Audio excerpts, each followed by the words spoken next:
semoga sehat selalu ya. Senang sekali saya Azhara Masid dapat menjumpai bunda-bunda kembali di program kesayangan kita. Apalagi kalau bukan persembahan untuk bunda, bunda cerdas keluarga bahagia yang pastinya hanya di mata Millennials Indonesia TV, matanya Indonesia. Nah, selama 30 menit ke depan pastinya kami akan menyajikan informasi yang hangat, yang menarik disertai dengan narasumber yang pastinya inspiratif. Nah, bunda-bunda di rumah, pada episode kali ini kami akan membahas mengenai ibu bahagia, kunci keluarga bahagia. Kira-kira bunda-bunda di rumah udah bahagia belum nih? Nah, bunda-bunda, sebuah penelitian berjudul The Understanding Society ini menemukan bahwa anak bahagia jika ibu mereka bahagia nih bun. Sedangkan kebahagiaan ayah tidak terlalu menentukan kepuasan hidup anak. Penelitian yang dilakukan di Inggris ini melibatkan 40.000 rumah tangga dengan 6.441 wanita dan juga 5.384 pria serta 1.268 anak menjadi responden penelitian tersebut. Nah, dalam penelitian tersebut menunjukkan 60% anak-anak yang ibunya bahagia dengan hidup mereka merasa lebih puas dengan kehidupan keluarganya. Dan sebaliknya nih bun, 55% anak yang ibunya tidak bahagia merasa hidupnya tidak membahagiakan.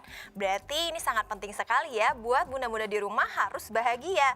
Dan Dr. Maria Lokofu ini salah satu peneliti dari penelitian tersebut mengatakan hubungan keluarga dan orang tua yang bahagia adalah kunci kebahagiaan anak. Dan hal ini bertolak belakang dengan anggapan yang ada selama ini kalau anak-anak hanya mau menghabiskan waktu dengan bermain, video game, atau bahkan menonton televisi. Dan dalam penelitian tersebut juga, anak-anak justru merasa bahagia jika bisa berinteraksi dengan orang tua ataupun saudara mereka. Nah, tapi untuk lebih lanjut mengenai ibu bahagia, keluarganya pun bahagia, di sini sudah ada narasumber kita yang pastinya inspiratif. Ya, ini di sini sudah ada Mbak Lidiawati. Halo Mbak. Halo Mbak Sarah, apa kabar? Ketemu lagi ya? Iya, baik dong, harus baik. Masih semangat pastinya? Masih semangat Mbak Sarah. Iya, nah tadi kan ngomongin tentang ibu bahagia, pasti keluarganya juga bahagia. Nah, ini sebenarnya setuju nggak sih dari Mbak selaku psikolog ini dengan kata-kata tersebut atau kalimat tersebut? Setuju banget. Setuju banget. Memang ibu bahagia adalah kunci dari keluarga yang bahagia. Karena memang secara alami ya, secara natural memang ibu itu memiliki interaksi yang sangat erat dengan anak ya, dan dengan keluarga. Bahkan sejak awal, sejak kehamilan bahkan. Dari kehamilan saja sudah ada interaksi dengan anak.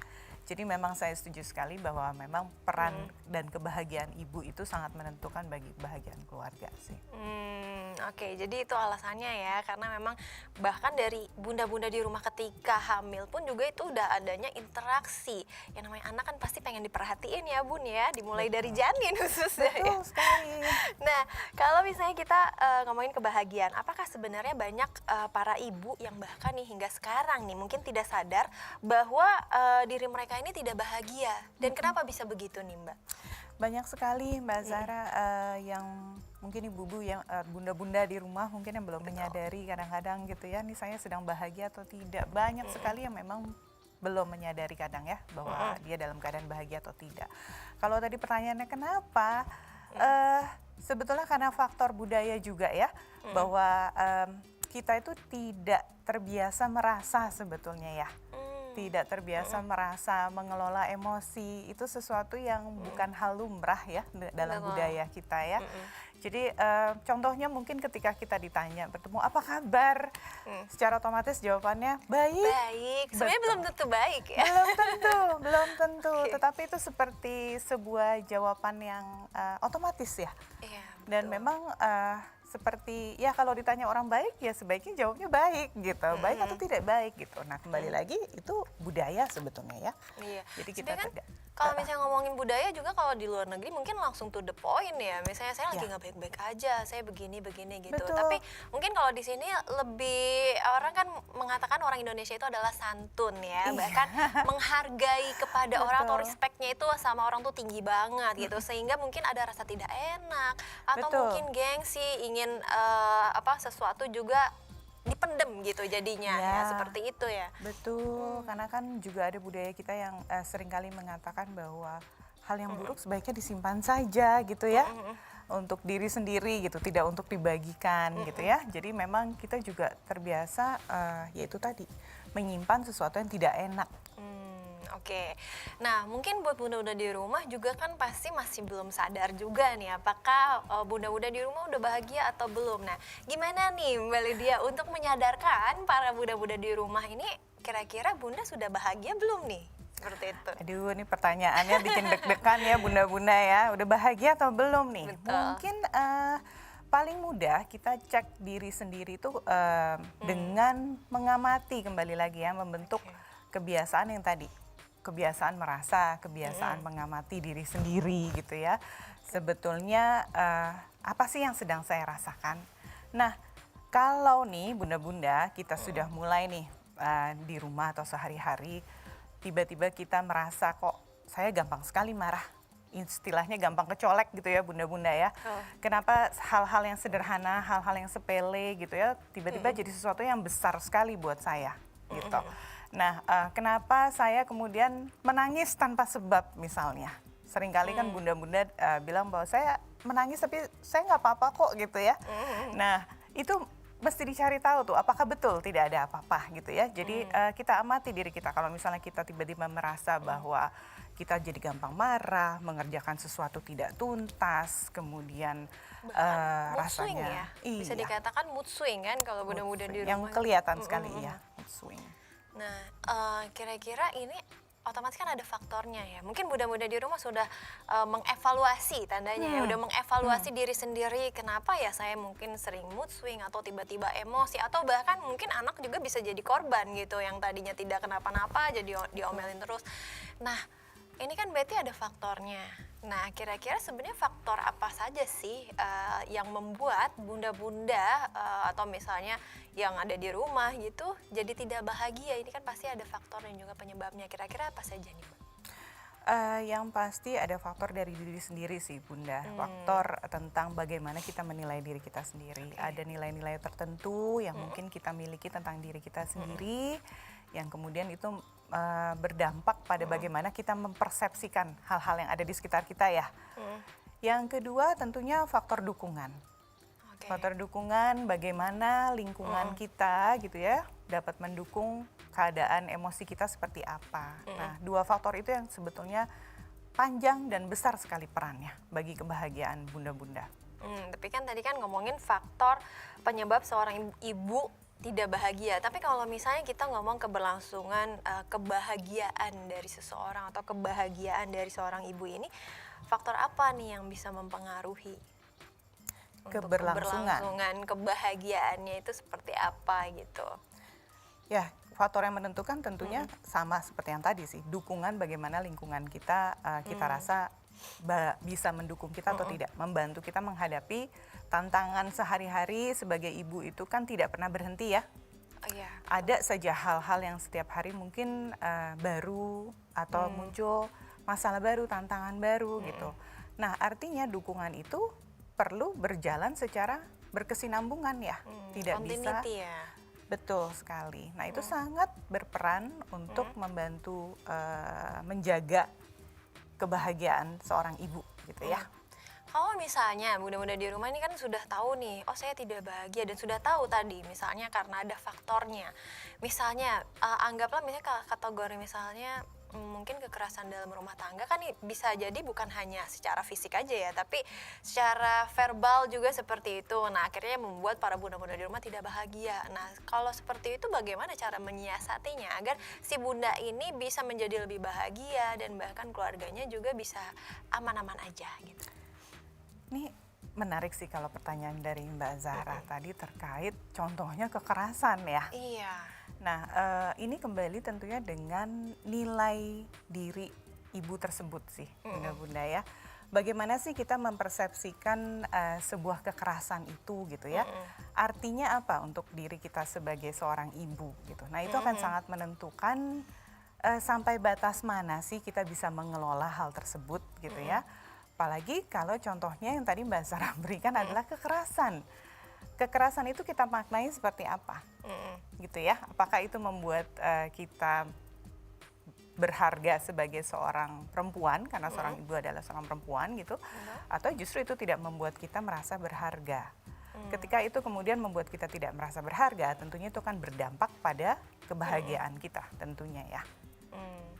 Berarti harus, kalau misalnya bunda-bunda merasa mungkin adalah faktor penyebabnya, salah satunya itu kan sebenarnya bisa jadi faktor penyebab ya, misalnya salah satunya adalah kekerasan, mungkin bisa diomongin baik-baik dengan pasangannya sebagai support sistemnya seperti itu ya. Atau bisa juga nggak sih misalnya kalau memang sudah tidak bisa dimediasi untuk suatu keluarga itu bisa menjadi suatu bahagia yang aman, yang harmonis, bahkan bisa dikatakan bahagia, kira-kira ada pihak-pihak yang perlu turut bantu nggak sih misalnya?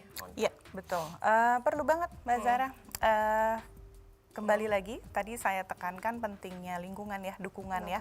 Dukungan itu bukan hanya kita bicara hanya pasangan tentunya, tapi dukungan orang-orang terdekat kita lainnya. Artinya orang-orang yang kita percayai gitu ya, yang bisa menjadi tempat kita bersandar, tempat kita percaya. Nah, orang-orang inilah yang sebetulnya bisa membantu kita ketika kita menghadapi kondisi yang menurut kita tidak membuat kita bahagia gitu ya. Kepada siapa nih kita harus bercerita? Kepada siapa nih kita harus membagikan perasaan tersebut? Dan pastikan orang-orang tersebut adalah orang-orang yang dapat dipercaya dan bisa memberikan saran yang baik gitu ya. Jadi tidak semua orang-orang terdekat kita itu bisa kita sebut sebagai support system. Tidak semua. Support system yang baik adalah sebetulnya mereka yang bisa memberikan dampak positif untuk diri kita gitu. Jadi pastikan. Menarik sekali, berarti ini mudah-mudahan perlu banget adanya support system dan bukan hanya lingkungan terdekat saja, tapi mungkin orang-orang yang memang pakar di bidang ahlinya. Mungkin salah satunya seperti Mbak Lidiawati seperti ini. Nah, buat bunda-bunda di rumah kita akan break sebentar, jadi jangan kemana-mana, tetap di Persembahan untuk Bunda.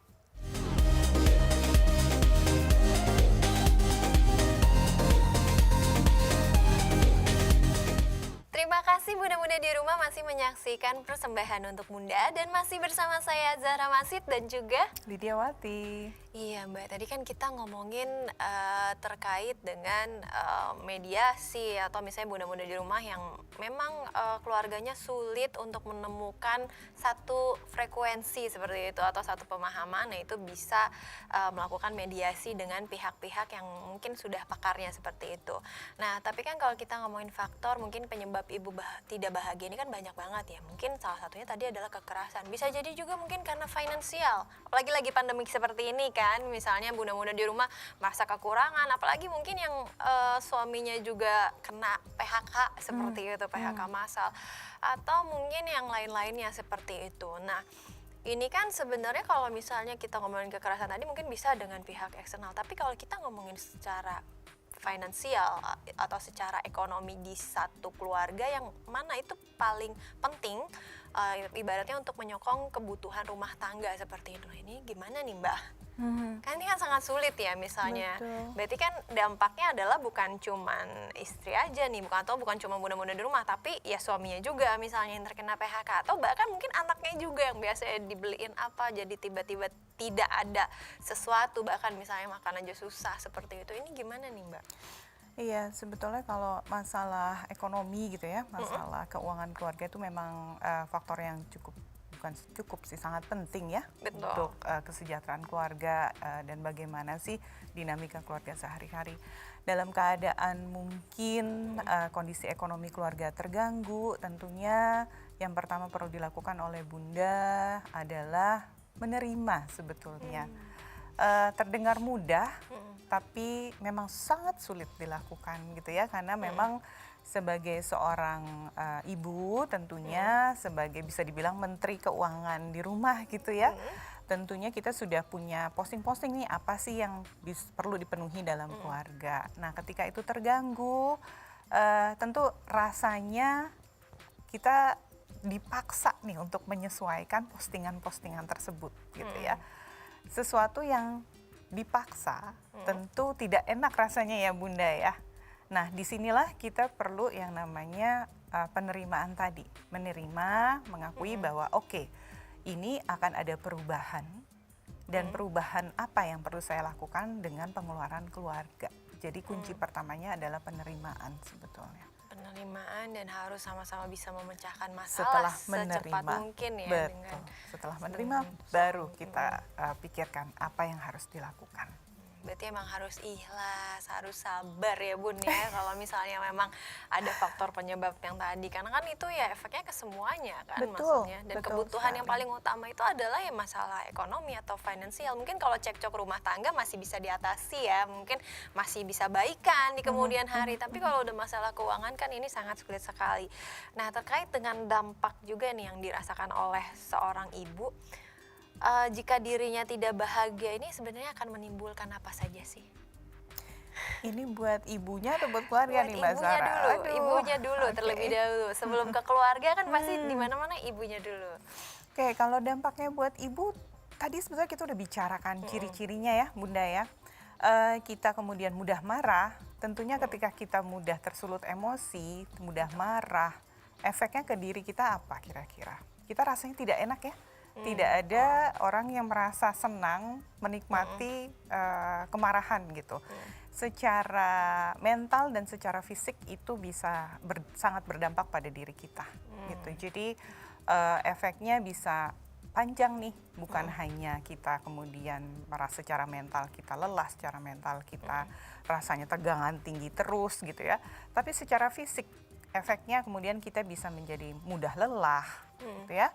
Kemudian merasa tidak mampu melakukan pekerjaan kita gitu ya. Jadi efeknya bisa sangat panjang sih sebetulnya. Dan bahkan bisa stres juga ya, Iya, banyak betul. hal. Nah tadi kan kita ngomongin buat bunda-bunda ya istilahnya buat ibu. Nah tapi kalau misalnya efek bagi keluarga yang ibunya tuh tidak bahagia ini apa nih Mbak? Nah ini nih, sebetulnya topik kita hari ini kan ibu bahagia, keluarga bahagia gitu ya. Betul. Kenapa? Karena sebenarnya memang penelitian sendiri banyak sekali loh bunda-bunda menemukan bahwa ibu itu adalah penentu iklim emosi dalam keluarga tuh seperti apa gitu ya. Jadi kenapa? Karena ibu tuh interaksinya paling erat ya dengan anak, dengan pasangan, intinya dengan orang-orang di rumah, ibu tuh paling sering berinteraksi. Terbayang nggak kalau ibunya tidak bahagia? Interaksi seperti apa yang akan dia berikan pada anaknya, pada pasangannya. Seisi rumah bisa jadi diomelin sama dia kalau misalnya tidak bahagia. Akhirnya suasana atau iklim emosi di rumah seperti apa? Penuh dengan amarah ya, penuh dengan omelan, dan itu bukan sesuatu yang menyenangkan. Sebaliknya, ketika seorang ibu bahagia, maka interaksi dengan anak, interaksi dengan pasangan tentunya penuh dengan keintiman, kehangatan. Iklim emosi yang tercipta di rumah tentunya adalah iklim yang hangat gitu ya, yang penuh dengan kebahagiaan. Kira-kira begitu Bunda hubungannya. Waduh, ini seru banget nih perbincangannya ya pada kali ini. Nah, tapi ya Mbak Lydia, ini kan bunda-bunda di rumah juga tidak semuanya mungkin career woman ya. Mungkin ada yang memang pure ibu rumah tangga, ada juga memang yang sebagian juga adalah wanita karir. Tapi menurut Mbak Lydia sendiri, dari keduanya, ini sebenarnya tingkat ibu mana sih yang mungkin bisa dikatakan tingkat stresnya tuh lebih tinggi seperti itu? Apakah yang wanita karir atau memang yang benar-benar ibu rumah tangga nih? Kalau misalnya kita bandingkan atau misalnya kita compare seperti itu. Stresnya sama, sama, tekanannya sama. Tidak bisa dibandingkan ya Bunda ya, apakah mana yang lebih stres gitu. Dua-duanya punya peran, artinya punya tanggung jawab masing-masing. Dan dengan itu tentu muncul tekanan-tekanan sendiri ya masing-masing ya. Jadi tidak bisa dibandingkan memang Mbak. Mana yang lebih berat, menurut saya sama beratnya itu tekanannya. Nah, jadi buat bunda-bunda di rumah jangan ada lagi tuh membandingkan, aduh saya kan ibu rumah tangga, saya stres banget lah dibandingkan ibu yang bekerja. Tapi tingkat stresnya tadi kan berbeda ya antara yang ibu rumah tangga dengan ibu yang wanita karir. Jadi harus bisa dibedakan ya bunda-bunda ya. Gak boleh disama-samain atau di-compare karena itu nggak bisa ya Mbak Lydia. Tidak bisa. Nah, tapi kalau misalnya untuk ibu yang bekerja nih, pasti kan di rumah juga untuk misalnya membantu suami gitu. Banyak ibu-ibu di rumah atau bunda-bunda di rumah yang mereka juga bekerja untuk membantu suaminya. Bahkan tidak hanya di rumah, mereka tentunya memiliki tekanan dari luar, khususnya dari lingkungan kerjaan. Nah, itu gimana nih cara agar seorang ibu bekerja juga tapi bisa bahagia juga. Dan bahkan mungkin yang buat bunda-bunda di rumah yang pure ibu rumah tangga yang memang multitasking, semuanya dikerjain, nah itu juga gimana tuh biar ya walaupun jadi ibu rumah tangga tapi tetap bahagia seperti itu. Sebenarnya Jadi ada dua nih. Mbak Zara udah ngasih bocoran jawabannya ya tadi ya, multitasking sebetulnya. Betul. Nah kalau kita bicara multitasking nih bunda-bunda, berarti ada peran delegasi ya di situ ya. Jadi perlu tahu nih bahwa kita nih terbatas, jangkauan kita terbatas. Artinya kita perlu mampu delegasikan beberapa tugas kepada lingkungan sekitar kita, siapapun itu yang bisa membantu. Tapi tentu dengan delegasi itu karena bukan kita sendiri mungkin ya yang terjun langsung melakukan mengasuh anak mungkin gitu ya, menjaga anak. Artinya perlu poin kedua, kelola ekspektasi. Karena mungkin seringkali hal-hal itu akan berbeda dengan apa yang kita harapkan. Kejadiannya ya, kita minta tolong pengasuh misalnya untuk menjaga anak, atau kita minta tolong neneknya mungkin ya mengawasi anak gitu. Atau jangan jauh-jauh, misalnya suami yang mengawasi anak gitu. Jadinya apakah sesuai dengan gambaran kita tentang menjaga anak itu seperti apa? Bisa jadi sangat berbeda. Artinya kita perlu kelola ekspektasi kita gitu ya. Apa sih yang kita inginkan gitu, anak aman dan terjaga gitu ya. Maka fokuslah dengan hal tersebut gitu. Jadi jangan sampai nih buat bunda-bunda di rumah ya yang kerjanya di luar tapi bawa kerjaan nih, ibaratnya di rumah, bukan sebenarnya bawa kerjaan nggak masalah tapi maksudnya bawa kerutan yang ada di luar jadi ke rumah, itu kan sebenarnya bahaya juga ya untuk anak dan juga untuk pasangannya. Tapi nih untuk mengetahui lebih lanjut yang pertanyaan-pertanyaan masih akan saya kulik nih Mbak Lydia, kita akan break sebentar. Jadi jangan kemana-mana, buat pemirsa di rumah tetap di program persembahan untuk Bunda.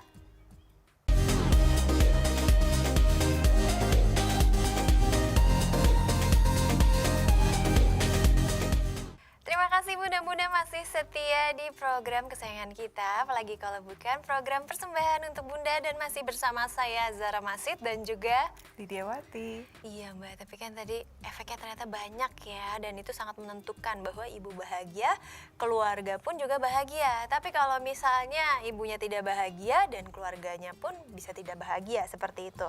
Nah untuk ibu rumah tangga nih Mbak Lydia, mungkin sebagian ada yang berpikir menjadi seorang ibu rumah tangga ini adalah hal yang mudah. Tapi sebagian dari mereka juga mungkin mengalami tekanan. Nah, tadi kan kita ngomongin yang bekerja ya. Nah, ini gimana nih untuk ibu yang di rumah, tapi ibu-ibu juga bisa bahagia nih dengan melakukan aktivitas yang ada di rumah seperti itu. Kadang kan mungkin ibu-ibu di rumah atau bunda-bunda yang pure jadi ibu rumah tangga mungkin merasa kerjaan hariannya itu adalah hal yang monoton. Seperti itu biasanya kan yang berbeda dengan misalnya wanita karir. Nah, itu bagaimana nih cara mengatasinya dan supaya ibu ini tetap bahagia? Iya betul sekali, untuk ibu rumah tangga artinya perlu trik khusus sendiri ya bunda-bunda ya. Memang betul keseharian sebagai ibu rumah tangga bisa jadi sepertinya rutin gitu, sehingga terkadang sulit sekali menemukan cara untuk kita bahagia tuh bagaimana gitu.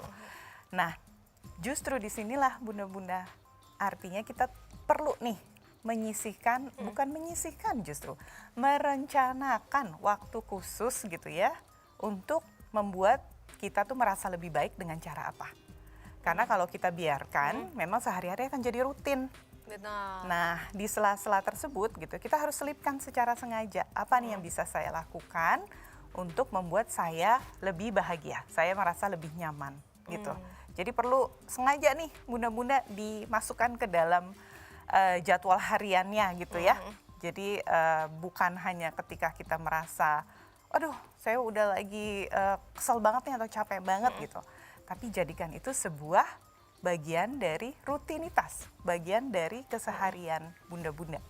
Nah bisa dikasih contoh nggak sih lebih detailnya, misalnya ya saya bingung di rumah kan saya pasti melakukan misalnya nyuci, habis itu beres-beres, belum lagi ngurus anak, nyiapin makan, kan banyak nih, mungkin bunda-bunda kan bingung saya meluangkan waktunya yang seperti apa nih, seperti itu. Betul, bunda sebetulnya meluangkan waktu itu untuk diri sendiri ya, tidak perlu susah-susah misalnya sampai me time ke salon misalnya gitu ya, atau pergi jalan-jalan. Sebetulnya tidak selalu seperti itu, tapi kembali lagi setiap orang, bunda masing-masing pasti tahu apa sih yang membuat saya merasa lebih senang, lebih bahagia gitu ya. Mana yang saya nikmati. Ada sebagian bunda yang bahkan waktu 15 menit aja di pagi hari untuk bisa minum tehnya atau kopinya tanpa diganggu, itu sudah membuat energi tuh rasanya penuh gitu ya. Wah, siap nih untuk menghadapi hari ini. Nah, temukan buat bunda masing-masing gitu, apa sih yang bisa saya lakukan setiap harinya hanya dalam kurun waktu 10 menit, 15 menit untuk diri saya sendiri, dan itu bisa berdampak besar untuk saya. Berarti bunda-bundanya sendiri nih yang harus memanage ya, dan Betul. juga mengelola waktunya. Tapi kan mungkin ada sebagian bunda-bunda yang saya nggak bisa, saya full ngurusin anak nih, misalnya gitu. Kayaknya apa-apa tuh reasonnya atau alasannya itu adalah anak gitu ya. Nah itu gimana dari bunda? Misalnya, oke, yang misalnya bisa dikatakan saya susah, bahkan misalnya sampai 24 jam tuh saya ngurus anak gitu kan. Kan ada yang Betul. seperti itu ya, sehingga susah Betul. mencari-cari waktu. Nah, apakah mungkin ini kan sebenarnya meluangkan waktu ini adalah hal yang dikatakan me time-nya bagi si bunda-bunda. Nah, mungkin bisa jadi nggak sih misalnya bunda-bunda ini melakukan me time, atau misalnya bukan me time sih, meluangkan waktunya itu bermain sama anaknya malahan seperti itu, di luar dari rutinitas kesehariannya. Bisa jadi, tapi itu kan sangat tergantung definisi ibu masing-masing ya, Mbak Memang. Zahra ya. Nah, tadi kembali ke Bunda juga, Bunda bisa cek nih, kira-kira aktivitas bermain bersama anak itu bisa menjadi kegiatan yang menyenangkan atau tidak. Kalau itu memang menyenangkan, tentu itu bisa jadi kegiatan yang bisa jadi me time-nya Bunda juga gitu. Tapi kalau tadi Mbak Zahra sebut, memang kadang-kadang mengasuh anak tuh rasanya 24 jam Iya, bisa jadi gitu ya, betul. apalagi untuk Bunda yang mungkin anak-anaknya masih kecil nih kecil. gitu ya, butuh pengawasan 24 jam rasanya. Tapi anak kita ini kan juga ada masanya dia tidur mungkin ya, dia betul. beristirahat. Nah, kalau kita sudah tahu pola anak kita, tadi saya titipkan pesan, buatlah itu jadi satu kegiatan yang direncanakan ya. Nah, ketika kita tahu, oh jam segini anak saya tidur, berarti paling tidak saya punya waktu setengah jam misalnya untuk diri saya sendiri. Nah, disitulah Bunda gunakan memang untuk Bunda sendiri. Ekspektasi tadi tuh, oh cucian udah harus beres, setrikaan udah beres, masakan semuanya, rumah udah rapi. Nah, itu di luar waktu yang kita tetapkan untuk diri kita sendiri. Jadi tetap penting ada waktu khusus, momennya kapan, kita lihat anak kita. Pasti ada. Coba Pasti deh. ada. Coba deh. Nah, itu inget ya Bun ya, pasti ada nih waktu, nggak mungkin nggak ada gitu ibaratnya. Ya benar, tadi kan anak-anak juga pasti ada tidurnya seperti itu. Jangan ketika anak tidur kita juga sibuk sendiri juga seperti itu. Ya mungkin kalau sibuk untuk refresh gitu, untuk waktunya sendiri, mungkin nonton mungkin yang zaman sekarang nonton online seperti itu kan bisa dilakukan ya Mbak ya. Nah, kalau misalnya peran anak khususnya ataupun ayah dalam menjaga kebahagiaan seorang ibu itu harusnya seperti apa sih? Karena kan ini kan support system ya. Betul. Untuk membuat ibu bahagia dan keluarganya bahagia juga otomatis harus ada support dari pasangannya dan juga anaknya. Nah itu gimana nih Mbak Lydia? Nah, ini mungkin pesan buat ayah-ayah gitu ya, di rumah gitu. Memang perannya jadi sangat besar sih untuk mendampingi bunda-bunda yang ada di rumah. Artinya ayah ini adalah pendukung dari bunda nih untuk mengelola emosinya. Jadi kalau misalnya ayah-ayah nih perlu paham sebetulnya bunda ini kondisi emosinya sedang seperti apa sih gitu ya. Walaupun mungkin ayah punya kesibukan sendiri gitu ya. Tapi sekali lagi ayah perlu ingat juga bahwa kondisi emosi bunda ini penting untuk menjaga stabil di rumah nih gitu ya. Nah artinya ketika bunda kemudian dalam kondisi emosi yang mungkin tidak baik, peran ayah tentunya adalah menjaga supaya emosi tersebut tidak semakin negatif. Caranya bagaimana? Benar-benar tahu gitu ya kapan kita harus bicara dengan bunda misalnya. Mendorong sejauh apa atau menanggapi sejauh apa. Artinya butuh pengenalan lebih lanjut tentang nih bunda nih dalam kondisi apa dan bagaimana saya harus menghadapinya. Intinya ayah, kalau bunda sedang dalam emosi yang negatif mungkin ya, emosi yang tidak bisa dikelola dengan baik, berikan jeda aja dulu, berikan jarak aja dulu gitu ya. Nanti baru bisa dibicarakan lagi, nanti kok setelah emosi keduanya lebih stabil gitu. Jadi untuk para bunda-bunda dan juga ayah-ayah atau suaminya, ini jadi di rumah harus ada komunikasi dua arah secara intim ya, supaya keharmonisan keluarga juga bisa terjaga. Nah terakhir nih Mbak Lydia, nggak berasa nih, udah mau habis nih kita, Mau udah habis di lagi ya penghujung acara. waktunya Tapi ya. untuk pesan buat bunda-bunda di rumah terkait ibu bahagia adalah kunci keluarga bahagia. Silakan Mbak. Buat bunda-bunda, tadi kita sudah dengarkan sama-sama ya bahwa kebahagiaan bunda adalah kebahagiaan keluarga. Contoh seperti apa yang mau bunda ajarkan kepada anak-anak di rumah? Nah, fokuslah pada diri bunda, fokuslah pada kebahagiaan bunda gitu ya. Fokus dengan kebahagiaan diri sendiri itu bukan sesuatu yang egois gitu ya, tapi sesuatu yang perlu untuk dilakukan. Mungkin pesan saya itu Mbak Zara. Oke, Mbak Lydia, terima kasih loh udah hadir di kasih. acara kami. Nah, buat bunda-bunda di rumah, jadi harus fokus ya sama dirinya juga. Terus habis itu harus meluangkan waktunya sejenak dari rutinitas yang sangat menjemukan di rumah. Karena masing-masing juga mempunyai waktunya tersendiri. Jadi bagaimana bunda-bunda mengontrol waktu tersebut. Dan jangan lupa juga untuk saksikan terus program Persembahan untuk Muda di episode yang gak kalah menarik daripada hari ini. Dan terima kasih buat Mbak Lydia. Terima kasih. Dan saya Zara Masid bersama dengan Lydia Wati. kami pamit undur diri. Bye-bye.